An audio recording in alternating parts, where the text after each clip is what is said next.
Hi guys, here I am again, Lungala Rubadiri, aka Lunga, with another story for you.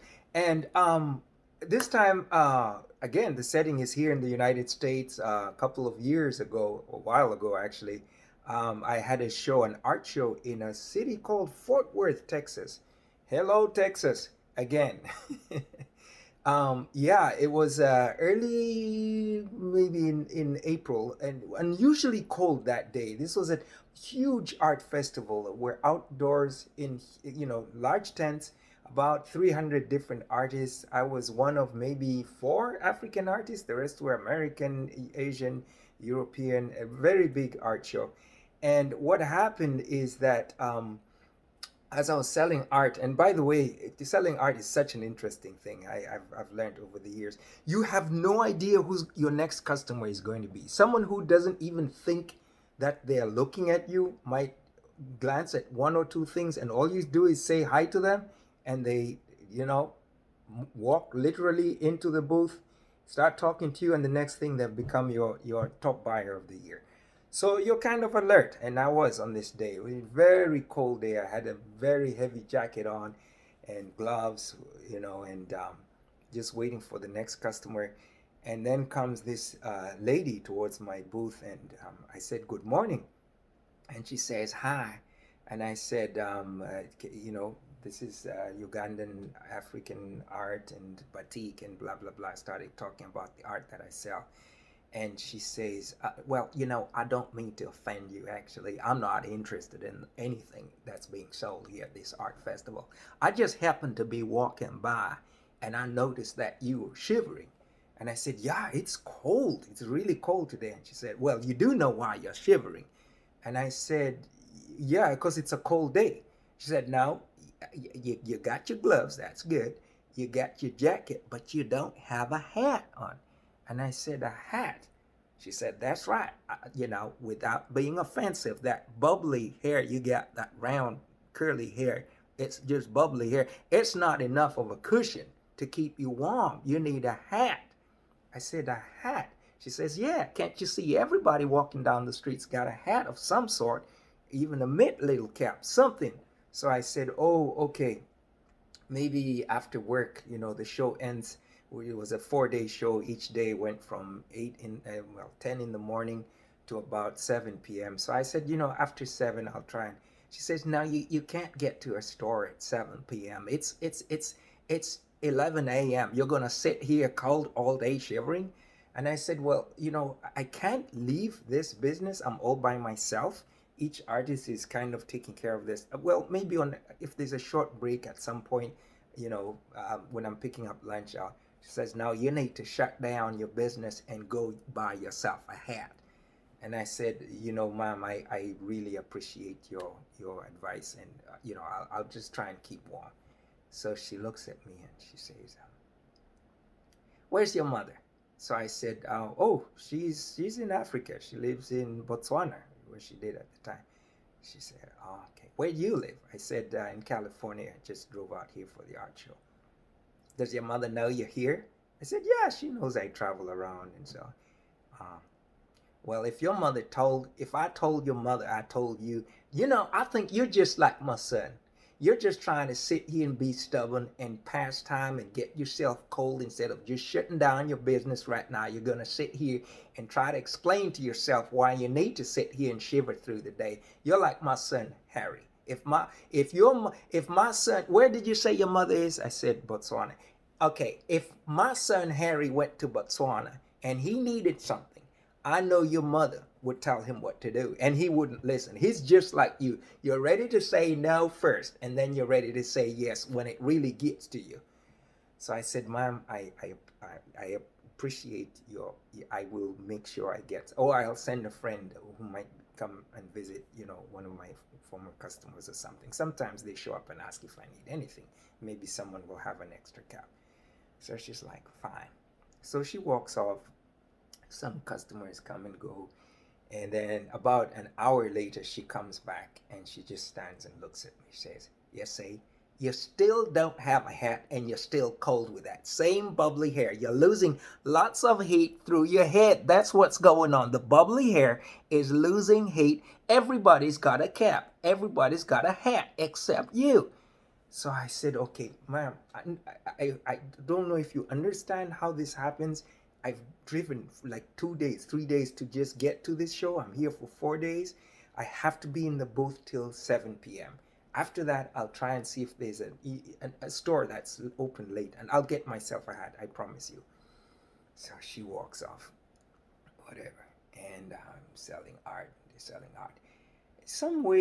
Somewhere maybe around halfway through the afternoon, two or three, she comes back again. It's a little warmer by this time, but I'm not as cold. But she comes and she has this box, and I actually have it here. It's a big box, big box. So she gives me this box. She says, "That's yours. That's from me to you." I said, "Really?" And she says, "Yeah, open it up." And that I do. And in this box is this beautiful Stetson. And she says, "Put it on and let's see." It might not fit properly because I couldn't manage. I didn't manage to check the size of your head first. But this is a gift from Texas. If my son needed something in, what's the place called again? I said Botswana. If my son needed a place in that place, needed something in that place you just named, I know your mother would get it for him if he didn't go get it for himself. So this is a hat from Texas. I said, "Ma'am, can I pay you for it?" "No, this is free. It's just for you." I said, "Who are you?" "I'm not even going to tell you my name. This hat is yours." And this Stetson was given to me. And I mean, guys, it's amazing. I wore this hat all day. And you should have seen how many people started coming to the booth and saying, "We just came by to see your hat. We're so glad to see that. We, even with your African pictures here, you feel so blended, and you must find yourself a nice, fine Stetson like that." And I said, "No, someone just gave it to me." And then, one thing led to another. The TV people were filming parts of the art show, and they showed a split second or a few seconds of my booth, and I was in there talking to people. I had the Stetson on, and oh my gosh, the next day, that's when it really started happening. People were coming down and saying, "We don't mean to take too much of your time, but my name is Tall Bill, and my wife's name, her name is Mary Kate, and she couldn't come today, but I told her I had to come down and just see how nice you look with that fine hat on. And if I may just take a look at it, my friend Tyler, there's Tyler." And Tyler comes in. "Oh, how you doing, young man? We just saw this on the news clip yesterday, and we just had to come down and see for ourselves. Is that a 4X? Is that a 6X?" And I'm like, "What are you guys talking about? I'm just trying to sell African art." "No, you see, you get this 4X or the 6X. You can actually get up to 1,000X." So they're telling me about the X is what the X does. It tells you how much the fur content. You get rabbit fur, you get beef. I think yours is beaver fur, and that certainly looks like about 4X. I think that's a 4X. You can get up to about 1,000X, and 1,000X going to cost you about $5,000. Now your hat should have cost you about $150, something like that. I was like, "Are you kidding me?" This lady went and bought it for me and gave it to me for free. She thought I was just cold, and I was cold. And this is a gift from Texas, and I don't even know her name. And all these people started coming. Somebody else, comes by and says, my name is Mitch. And I did some research about Africa after seeing you on the news clip last night. Your people, cattle farmers, just like we. So you like to eat beef, right?" I said, "Yes, yes. My wife and I want to take you out for beef, but I heard the show ends at 7 p.m. We tend to put knife and fork to beef at about 6:45, and it's down by Stan's Beef House. I don't think you could close down, could you, and get there by 7:15? I said, oh no, it takes me about an hour to shut down. Oh darn, I thought something like that. So we're gonna put Norfolk beef down at Stan's Beef House, and we're gonna leave you something to put it. Not don't put this in your cash till. This is not for art or anything. We want you to put this $50 bill in your pocket, because we're gonna tell Stan that you're gonna come down, and you can use our table. We'll be done if you get there by 8. Just tell them you want to sit where we usually sit. And like I said, just say that Mitch sent you over there. And my sister, Thelma Lee, and Emma, who's her friend, they like to do the porch. We like to sit by the kitchen because you get all this aroma coming through, and it's just something else to have beef in there. So we'd like you to feel as welcome as you. That's fine, Stetson, fine, Stetson. And everyone wanted to touch it and see it. And oh my gosh, I realized this was just, I mean, a culture of its own. And I think that the icing on the cake was when this other guy comes and he says, well, I don't mean to take you away from your business, but somebody told me that. I think I saw it on your business card. It says California. Now, not too many people in California are going to know the kind of hat you. Did you drive here? I said yes. You going to drive back? I said yes, sir. Well, when you drive, do you sit high? Do you sit?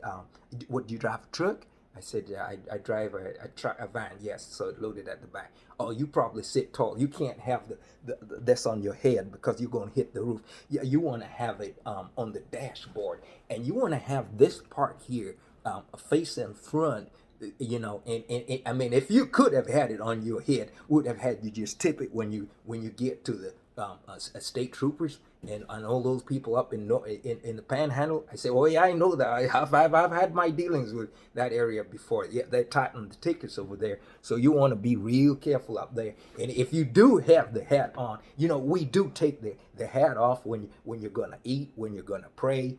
Of course, when you're doing the Pledge of Allegiance and stuff like that, you're going to take that hat off. But you can have it on the dashboard at any time when you're driving. That's a fine hat, young man. And my goodness me, I have never learned so much about a Stetson. But more importantly, I learned how many mothers there must be out there, just because this lady, whoever she is and wherever she is, she did exactly what my own mother would have done for someone else's child. So, to you moms out there, more power to you. And to the mothers that are mothers to everybody, I mean, hey, God bless you. And y'all come back now. There's going to be a lot more stories to tell now. You come back soon. Take care. Peace.